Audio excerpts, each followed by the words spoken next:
Welcome back to Project Hardway. In this video, we're finally wrapping up the work on my mom's 2008 Chevy Equinox. We got just a couple of things to button up. We got valve covers, upper intake plenum, then we got to button all the little stuff up, fill it up with coolant, see how it's going to run. Let's get into it.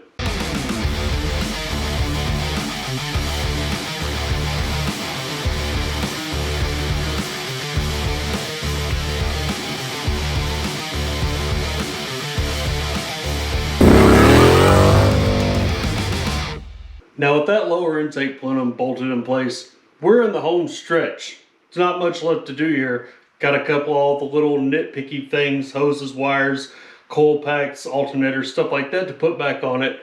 But I've got a new challenge. You see, as I'm recording this, I should already be done with this engine, but I'm not. About 4 nights ago, I was getting ready to go to work, and I bent over to set something down in my car, and when I went to raise up, I felt my entire lumbar section go, whoa! I said, uh-oh. See, I've got a history of lumbar injury, and I aggravated it. I was like, okay, well, we'll take it easy for a couple of days, do what we need to there. A couple of days later, I was getting some groceries out of my wife's SUV, reached in, and my spine popped like it's never popped before, and when it did, I couldn't walk. It got to the point where I couldn't sit down, stand up, sit up, anything on my own. And I actually ended up going to the emergency room where they treated me like a drug addict. So while I'm not at work because I'm practically useless there, I reckon, and it may sound crazy, that I can slowly progress on this. You see, when you got a back injury, depending on what it is, sometimes laying around isn't the best thing you can do. You want to stay a little active. But I think I can manage my way around. I can brace myself up here and, do something besides do nothing. So that being said, valve covers are next on this. So this head gasket set that I got come with new grommets for the valve cover bolts. I can't find either of my crow's foots, but I've got this thing right here. So I'm going to use this to pop the bolt out. Try not to have it pop out in a way that makes me jerk my back. Okay, there we go. That one's out. It looks like I about got it out of there all the way. So inside the middle of that thing is a little metal eyelet, ring, whatever you want to call it. That's holding it all in there together. So you got to pop that thing out of that old grommet too. Come on, y'all. There we go. That's out now. Now I can pop that grommet out, no problem. I said no problem. There we go. Now I want to clean this up, and then I can put it into this new grommet and then smack it all in there together. However, I put some effort into cleaning the intake manifold, and the heads are clean from the machine shop. Might as well clean up these valve covers, so I'm gonna pop the rest of these out before I put anything back in. I'm gonna clean them up real good. All right, here are those valve covers nicely cleaned up, ready to go. Those may or may not have just been in my wife's brand new kitchen sink, becoming acquainted with the scrub daddy. However, I digress. I will deal with those consequences later. Now you've got your grommet here, and then you've got this little collar that goes in the middle. One end is bigger than the other. It's wider over here than it is over here. Want the skinnier end to go down into the grommet. Get in there, you. Pop that through. As such. Now pop it down into the hole. Now take one of your valve cover bolts. Something. I've got this little brass hammer. Give it a couple little whacks. Drive it in there, make sure everything, I guess you could do that either way, but it's in there. Now I'll do that for all of these, and then we'll slap the gaskets in them. Now with our bolts and grommets ready to go, we just take our valve cover gaskets, slide them into place. We'll press them down into this channel here, all around the edge there. God dog it, this one's a little stubborn. It's actually kind of a good thing, because if we get it to sit in that channel, I know that I don't have to worry about it falling down whenever I go to put it on the engine back there and then fighting with it to make sure it's aligned before I set the valve cover on the head and it, you know, gets loose and then we got a massive oil leak. Can we just get in the channel though? All right, valve cover gaskets set in place. Now all I gotta do is take this over to the engine and bolt it on. We'll say I'm not a fan of these. It's hard to find a set of replacement valve cover gaskets for these engines that want to fit well in there. It's just, you know, be patient with them. All right, we got those valve covers back in place. Everything looks good, coming clean together. Notice I put some painter's tape on the intake runners. At this point, if something falls in there, I don't want to take that back off. So do yourself a favor, because there's a lot of little crap that you work with up here. And if it goes in there, you French fry when you're supposed to pizza and you're gonna have a bad time. In the meantime, due to the lower back issues I'm having, we've employed the help of Stephen F. Baby. Please say the baby. He's volunteered his services to come over and help me button things up. We're in the home stretch, right? We're almost there. I just gotta, you know, I gotta be careful. Luckily, I got a buddy here who's gonna help me out. So he and I are gonna work on getting these last little bits straightened up. Right now, he's working on getting the alternator bracket on and the alternator, cold pack, all this stuff back here where my back doesn't want me to go for. I'm gonna start taking a look at some of the other things like this front coolant hose, bolts on the side of the cylinder head that hold the fuel line in place, and the plug for the coolant temperature sensor, and make sure there's nothing else over here. We got several of these heater hoses as well. That's a doggone mess in itself. So we're gonna work on that, turn on some copyrighted music, and we'll catch back up in a minute when we're getting ready to button some more of this stuff back up.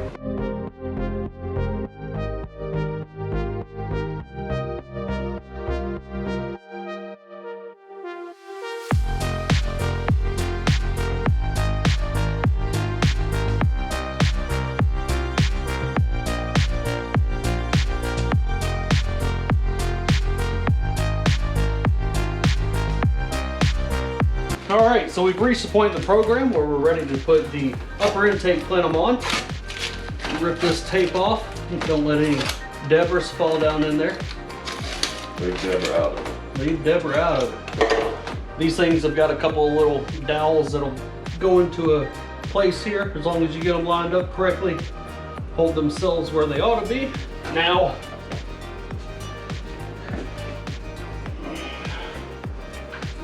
our upper intake plenum, and I'm just gonna set this in place for now because I gotta figure out which bolts went where. Some of the bolts have got studs on top of them that other things attached to.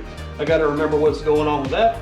Once I get those into place, we'll pull them back out, put some thread sealer on these, and then torque them to 18 foot-pounds starting from the inside, crisscrossing our way out.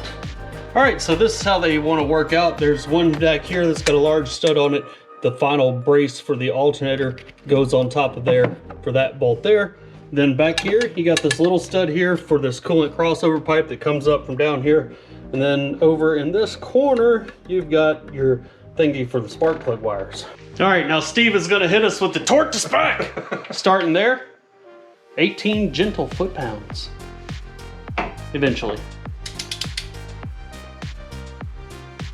1, 2, 3, 4, 5, and 6. God, by golly, it's an engine almost. We're about there, man. Now we've just got a couple of things left to do here. We've got to still put the coil pack on. I've got to hook this fuel line up. Take that off the list. The heater pipe. We got the heater pipe that goes across over here to the heater core and under the throttle body here, and also that's where the other two nuts for the bottom of the throttle body go on. EGR valve, this breather hose right here, mark that off the list. Belt. And then the bitch of a belt. Then we can fill it up and fill up the coolant system. We still got to drop the oil. I never dropped the oil, so drop the oil, put fresh Earl in it. I mean, we're almost there, all right? Just wait. All right, Screamo Steve is down there in the floor draining the oil out of the engine. Up top here, we've got everything else buttoned up almost. Still got to put the air intake tube on, but EGR, spark plugs, all these harnesses, everything is plugged in as it should be, except for this, which now is. we're very close. I took this little plug out here. That's supposed to be a relief for the cooling system to allow you to try to get most of the air out of it before you fire it up. So I'm going to go ahead and start dumping some coolant in it, get it to where it starts to pour out onto Steve underneath the car, and then we will be ready to crank this bad boy over once we get done with the oil change.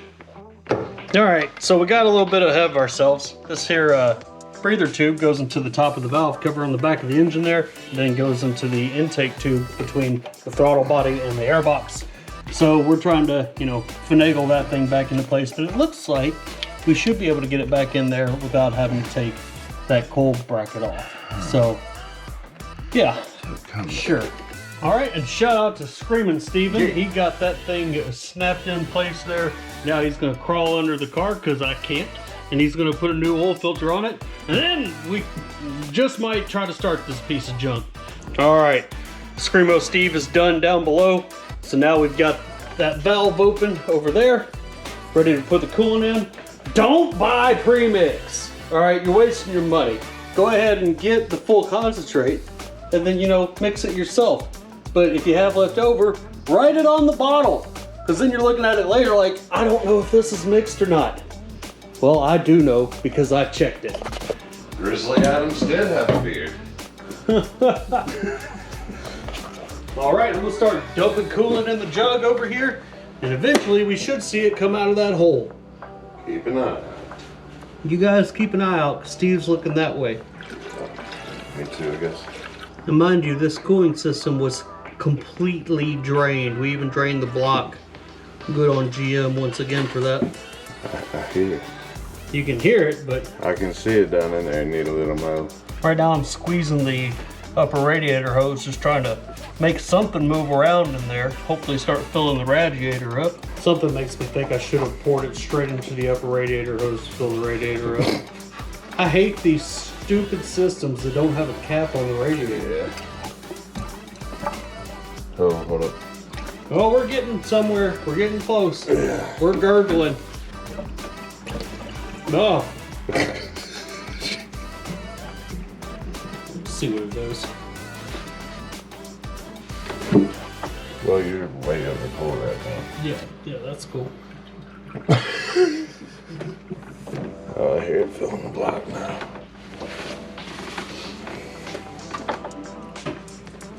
Oh! Oh, yeah! Jesus, burner.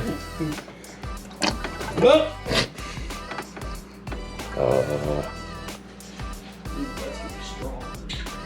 There it is. Oh. What? Plug. Oh, it's magic. Steve, you keep holding that because I don't know where I set that plug down. I got it right here. Okay. Alright, that gives us somewhere to start. Once we get the car running, we can start burping the system with the cap open. I've got a thing for that. We'll look at that in a minute. So those valve cover gaskets I just put on, well, I went to put oil in it. Boom, oil starts just blowing out down here. The valve cover gasket's not set. Son of a bitch. Well, I've got it out and it looks like it's in the channel fairly well. Better than some, maybe even better than most.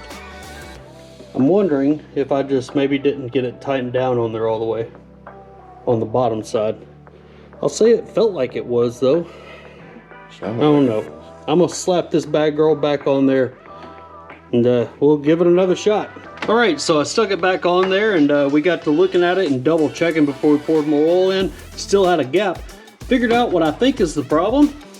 The dipstick tube, this little bracket right here, was kind of up this way, keeping the valve cover from seating all the way down onto the cylinder head. So, let's try again. Well, I'm pleased to report that that was the issue. The dipstick tube bracket thing was hanging up on the valve cover, keeping it from sealing. Now we've got oil in the engine, just got a little bit of oil on the outside, so it's gonna smoke real bad when it starts to get warm. But hey, I think we're ready. Now normally, I have a tendency of leaving a plug undone. So we'll see if we get any check engine lights. But right now I'm gonna go in here, I'm gonna twist on the key, wake up the ECU from its long slumber, prime the fuel system, and then we're gonna try and twist this thing off. Steve's gonna watch for fuel leaks. That's right. Oh look, dome lightage. We got dome lightage. Cycle. That didn't do it. I'm gonna do it again. All right, going for it, Steve. You ready? As I'll ever be.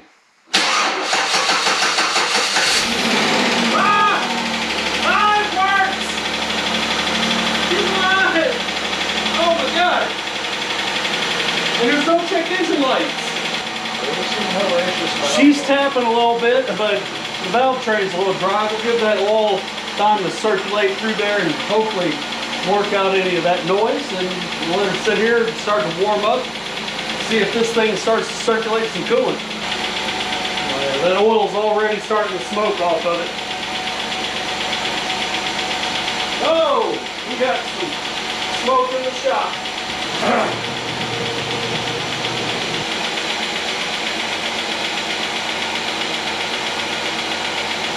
Oh God, it's blowing it all that way. Yeah. Oh, that camera's still on that. Yep. Smoke on water. All right, so I've got this thing here. It'll go on here if you get the right adapter. Put that in there, put this on here. Stick that in there. Now that will allow, once it starts to warm up, that coolant to bubble up into here and then release all the air out of it. And if it sucks it back in there, we can add more coolant in it. We're gonna leave that there for a hot minute to make sure she gets cycled real good. Speaking of cycling, holy hell. Oh, oh yeah, there's a jack stand on the tire. There's a creeper under the car.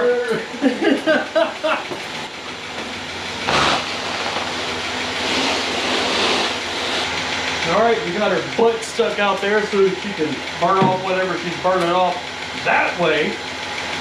Now I'm just gonna let this thing run. Keep an eye on the temperature gauge.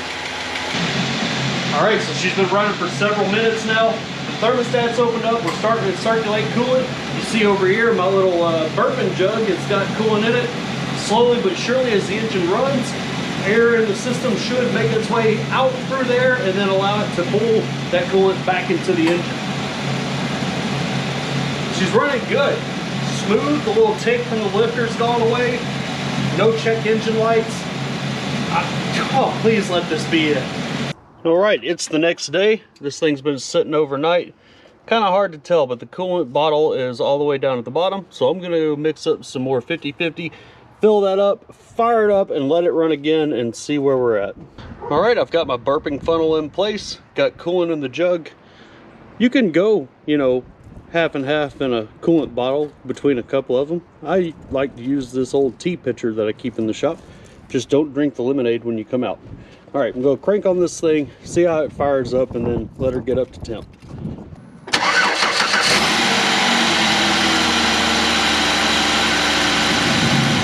Zero hesitation, no smoke out the back. Now I just let her sit here and get hot. I'm also running the heater so that I know that hopefully we're getting the air out of the system. If it gets up to temperature up there, we'll start getting warm air out of the vents. All right, so we let it run for a while, get good and hot. When the coolant got up into the funnel there and then finally sucked back down, I took the funnel off, put the cap back on. Now I've shut the car off. It's gonna sit and cool again, and hopefully the only thing it draws into the system is what little bit of air may be in the bottle there, and then coolant, and slowly continues to work the bubbles out of it. There we have it, Mom's car all put back together, running. Happy to report, she's had it for a little bit now. Car runs great, no issues. Really, really glad I could take care of that for her. And with some physical therapy, my back's all better. So if you made it this far, thanks for watching, guys. Got a couple of videos coming down the pipeline on this thing where we're gonna try to improve the ride quality after I absolutely ruined it. Or sometimes you gotta do things the hard way.